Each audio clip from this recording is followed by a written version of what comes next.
pada intinya gini. Pada intinya gini. Parare itu kalau di terminologi modern itu artinya peri kan ya. Sama kayak di bahasa Inggris. Modern aslinya artinya itu menepis ya. Cuma kalau di Dalagokie parare itu lebih kayak pertahanan, apapun pertahanannya itu namanya parare, termasuk foidi, apa namanya menghindar, itu termasuk parare. Tapi waktu di chapter habisnya melangkah dalam sikap pasang, Dalagokie ngajarin dua macam parare, dan parare ini semuanya adalah aksi, jadi dia pakai tempo, dia bukan dia bukan statis. Jadi parare itu selalu aksi, dia pakai tempo. Nah, parare yang diajarkan sama Dalagokie habisnya ngajari langkah dalam sikap pasang itu adalah tangkisan dengan tajam depan dengan filodrito, dan tangkisan dengan tajam belakang atau filo falso. Nah, Dalagokie bilang gini, kalau misalnya mau tangkisan yang lebih kuat itu menggunakan tajam depan. Kalau tangkisan yang lebih lemah, tajam belakang. Ini kebalikan sama Manciolino. Kalau Manciolino bilang tangkisan yang lebih bagus itu menggunakan filo falso, menggunakan tajam belakang. Kebalikan sama Dalagokie. Cuma kita perlu pahami kalau di zamannya Manciolino pedangnya mungkin nggak sepanjang zamannya Dalagokie, dan pelindungnya juga lebih simpel daripada pada zamannya Dalagokie. Nah, itu efeknya apa? Kalau kita pakai pedang yang lebih simpel kayak gini, terus kita nangkis pakai tajam depan, kita otomatis lebih dekat. Ini resiko tangan kita kena. Ya. Nah, karena kalau misalnya pedang dagangnya lebih simpel, ya. Tapi memang lebih kuat. Karena gini, kalau Dalagokie sama Manciolino sama, konsepnya kalau mau nangkis pakai tajam depan itu menggunakan mezzo ke forte. Jadi dari tengah ke bagian pangkal bilah. Tapi kalau mau nangkis pakai tajam belakang itu sama seperti nebas. Jadi pakai mezzo ke debole. Jadi pakai ini. Karena kalau kita nangkis pakai palsu di sini nggak akan ketangkis. Kita nangkis palsu pakai sini. Jadi dia ketangkis. Kalau misalnya kita nangkis pakai filodrito tapi di debole kayak gimana hasilnya? Tangkisan kita lemah. Jadi tangkisan kita lebih lemah. Kecuali kalau kita sengaja ngincar headnya. Tapi biasanya nangkisan pakai forte kayak gini, ini digunakan untuk masuk ke dalam fase yang namanya giogo stretto atau mezza spada. Jadi kayak gini, terus kita masuk ke mezza spada. Jadi yang harapan kayak gitu. Makanya Dalagokie lebih prefer pakai tajam depan karena dia sudah mungkin ya, karena dia zamannya dia pedang lebih kompleks gagangnya. Jadi waktu kita misalnya salah dikit aja nggak masalah, jari kita nggak kena. Tapi misalnya gantian, misalnya kita di sini kita salah dikit aja, misalnya kita terlalu dekat sama fortenya lawan, maka jempol kita kena. Ya. Gitu. Jadi sudutnya ngefek banget. Mending pakai yang belakang aja. Makanya Manciolino bilang mending pakai belakang. Nah, terus Dalagokie bilang gini, tangkisan yang paling sering harus dilatih adalah tangkisan falso dritto. Oh ya, ngomong-ngomong sebelum itu gini, Dalagokie nggak membedakan antara serangan sama tangkisan. Keduanya sama. Jadi nggak ada tangkisan khusus tertentu, nggak ada. Tebasan ya tangkisan. Jadi dia misalnya kalau di jurusnya bilangnya tangkis dengan mezzo mandrito, tangkis dengan mezzo roverso, kayak gitu ya. Itu sama dengan kayak nebas, mezzo mandrito, mezzo roverso. Atau tangkis dengan falso manco, falso dritto, itu kan Kalau di sebelumnya itu nama serangan ya, nama arah serangan kayak gitu kalau di Dalagogie. Nah,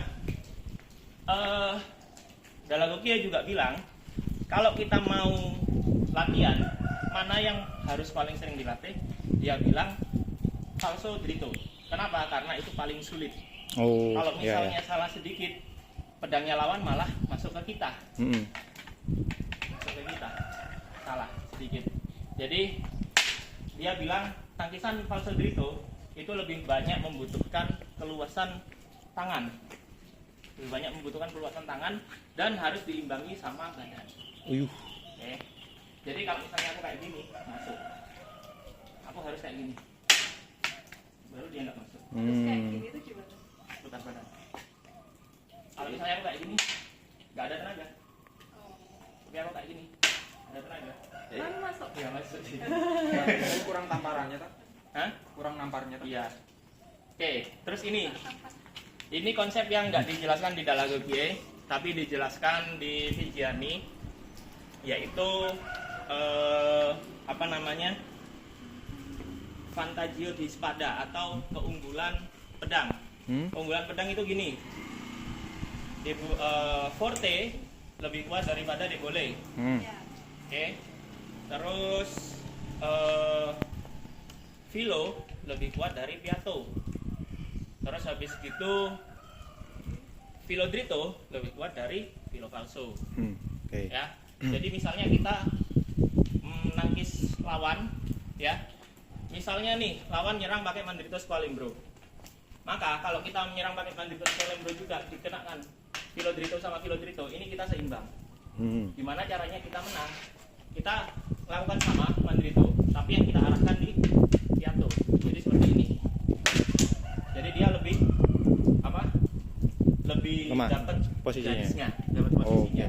Sama seperti kita mau nangkis pakai falso. Ya, Mandrito Squalimbro aja. Kita nangkis pakai falso drito juga sama.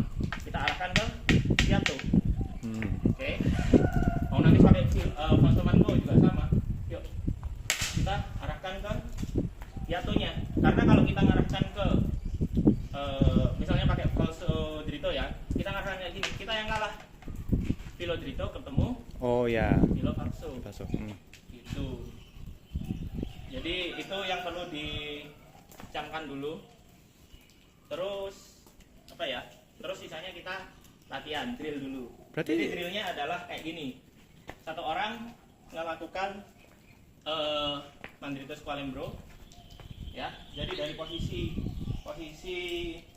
Passo Giusto dari Codalonga Stretta, jaraknya itu pas satu serangan gini, jadi apa? Passo Grande ya. Sambil Mandrito Squalimbro, ya. Satu orang di sini dia nangkisnya untuk saat ini pakai apa? Pakai mezzo Mandrito, nggak gerak. Oke, nggak mundur. Oke. Nah, mungkin dicontohin ya. Yang nyerang kayak gini, diam. Kalau kayak gini kan nggak kena ya. Jadi kita mulainya dari posisi nggak kena. Jadi kita harus kayak gini supaya kena. Oke, dari Passo Giusto sama-sama nggak kena nih. Ke Passo Grande, stop. Ya, kayak gini nggak kena. Nah, yang nangkis pakai kamu lakukan ke aku. Nggak kena kan? Nggak kena. Nggak kena.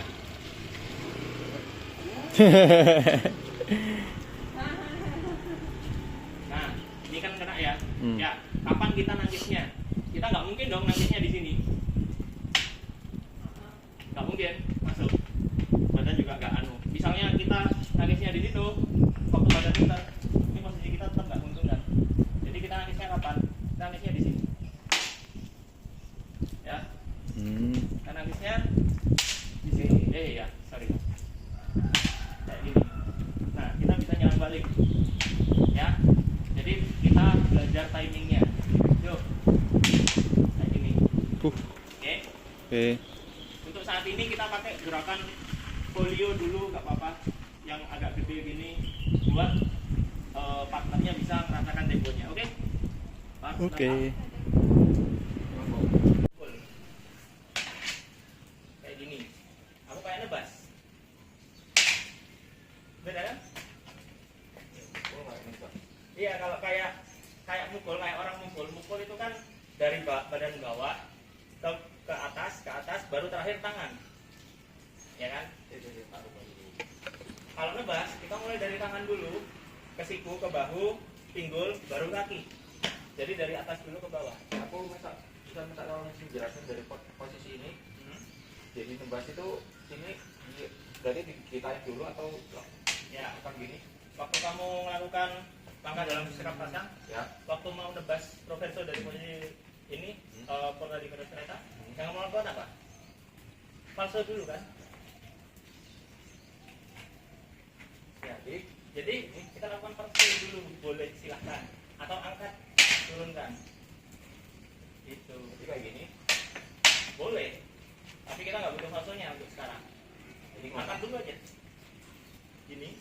Terus habis gitu, kita putar dikit. dari sini. Terus kita hentakkan pergelangan. Terus kita ikutin pakai siku, pakai bahu, terus pakai badan, baru pakai kaki. Kayak gitu ya. Ya, tangan dulu. Tangan dulu, jangan badan dulu. Satu. Dulu. Ke bawah ya. Satu. Yo, lagi. Tanganku telat, badanmu gerak duluan soalnya. Nah, tangannya dibuang tangannya. No, sakit. Badannya jangan diduluin. Putaran badan jangan diduluin. Aku skip. Oke, no problem.